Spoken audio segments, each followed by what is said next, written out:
এক ঘন জঙ্গলে থাকত এক চালাক শিয়াল। সে সব সময় অন্যদের বুদ্ধি খাটিয়ে ঠকিয়ে খাবার জোগাড় করত। জঙ্গলের প্রাণীরা তাকে ভয়ও পেত, আবার বিশ্বাসও করত না। একদিন শিয়াল দেখল একটি কাক গাছের ডালে বসে মুখে পনিরের টুকরো নিয়ে আছে। শিয়াল মনে মনে ভাবল, আজ বুদ্ধি খাটালে ভালো খাবার জুটবে। শিয়াল কাকের নিচে দাঁড়িয়ে বলল, ওহে কাক ভাই, তোমার পালকগুলো কত সুন্দর, তুমি নিশ্চয়ই জঙ্গলের সেরা গায়ক।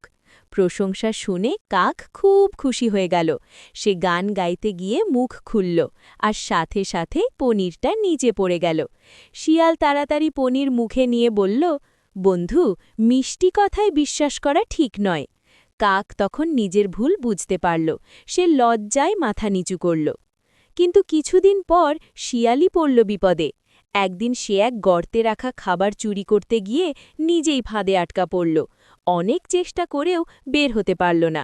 তখন জঙ্গলের প্রাণীরা বলল, যে সব সময় অন্যকে ঠকায়, একদিন সে নিজেই ঠকে। শেষ পর্যন্ত অনেক অনুতাপ করার পর শিয়ালকে উদ্ধার করা হলো। সেদিন থেকে সে আর কাউকে ঠকায় না।